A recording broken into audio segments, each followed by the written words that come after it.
Use your God power. Get everything you ever wanted and live the life of your dreams. The Master's Course. Copyright 2010 by Richard Lee McKim Jr. All rights reserved. Let the quest for knowing begin.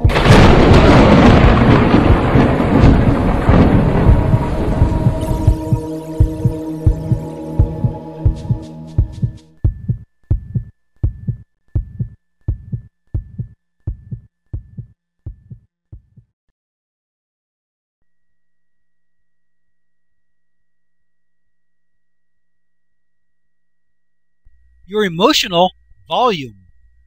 You have learned in the last segment that your emotions are a powerful help to guide you on the path that you have decided on. They are always guiding you according to your own plan. Now you will learn that they have another powerful ability. They control the volume switch on your frequencies and the resulting resonant power that they have. Remember the frequency vibration on the rice video example in Chapter 4 of Frequencies and Meaning. When the frequency first started, the rice began to form its pattern. It takes a certain amount of time for the pattern to form, but it always forms exactly the same way for the same frequency. If the volume is low, the pattern takes a little longer to form. However, if the volume is turned up full blast, the pattern can form almost instantly. Volume doesn't change the frequency, only its power.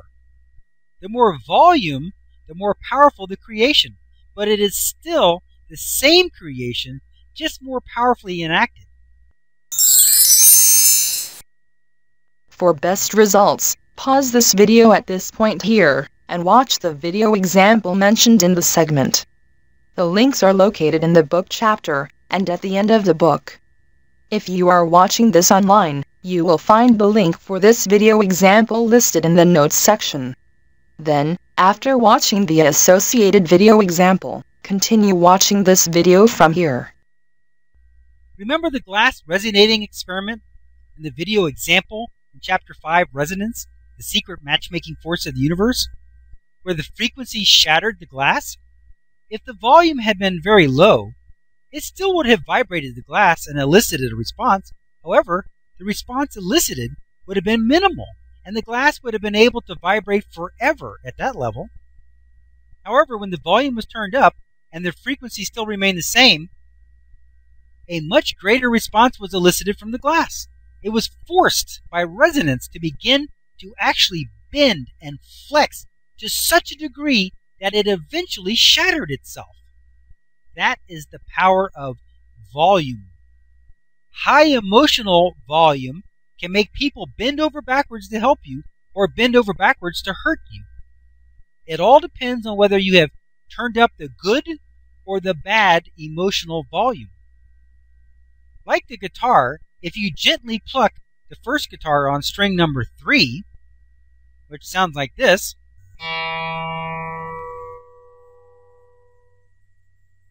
the string number 3 on the other guitar will be elicited into a response, but it might be so slight and so subtle that you may have to put your finger on the string or use some special high-powered measuring device to detect it. However, if you blasted that same exact frequency through your high-powered stereo system,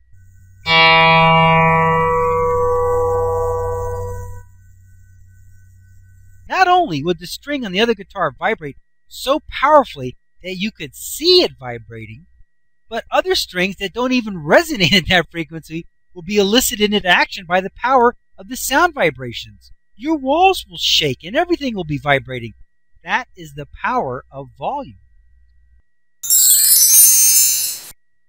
For best results, pause this video at this point here, and watch the video example mentioned in the segment.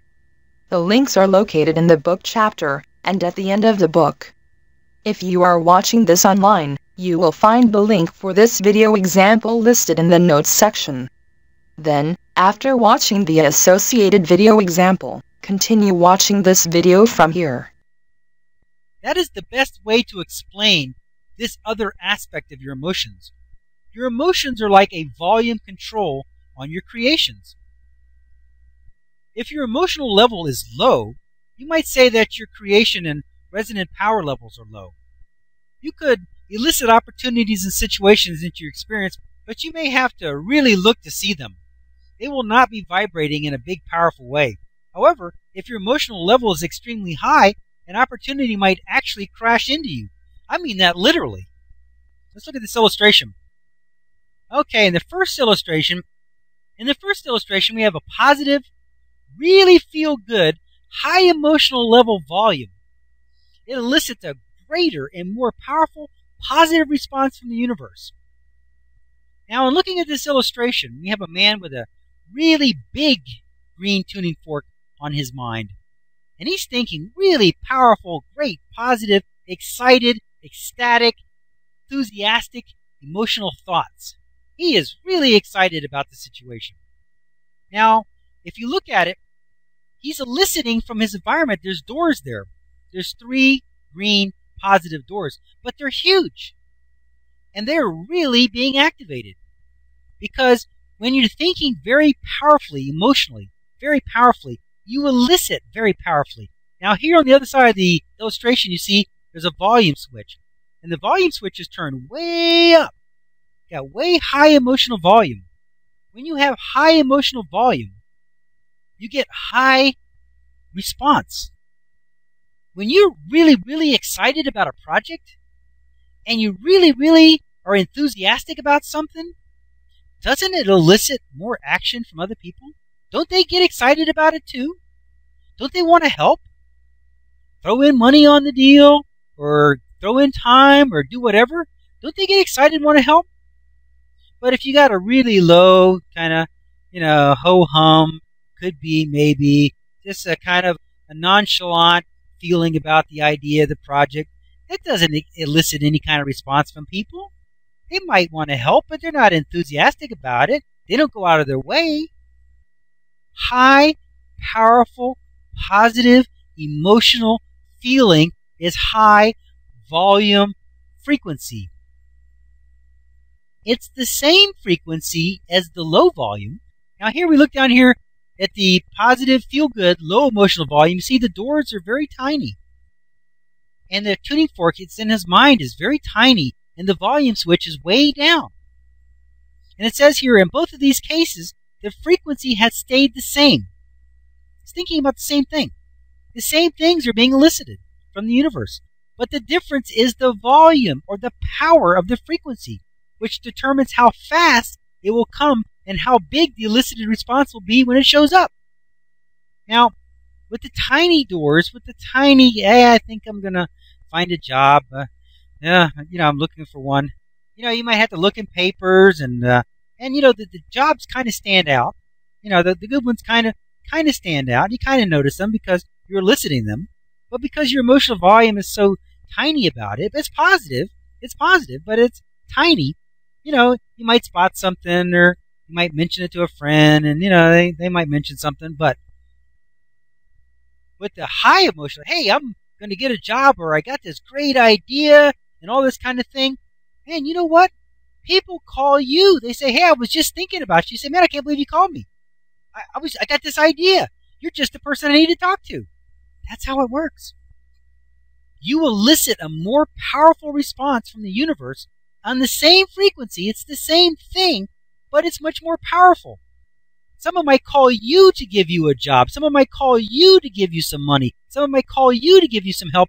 Whereas with the tiny emotional, the lack of enthusiasm on your part might mean that you might have to go knock on their door.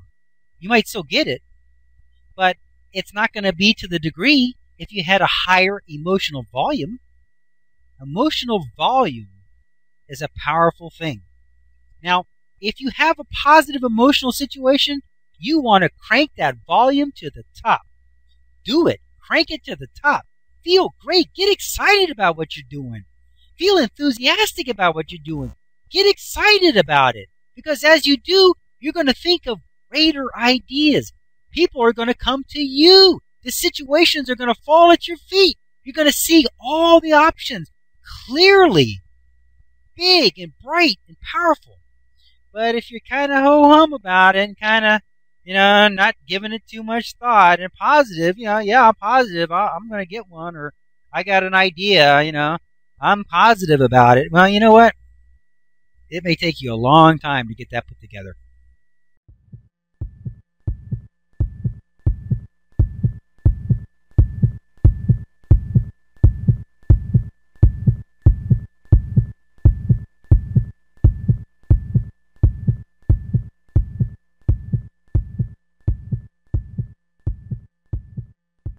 To continue, go to How to Use Your God Power, chapter number 11, segment number 6.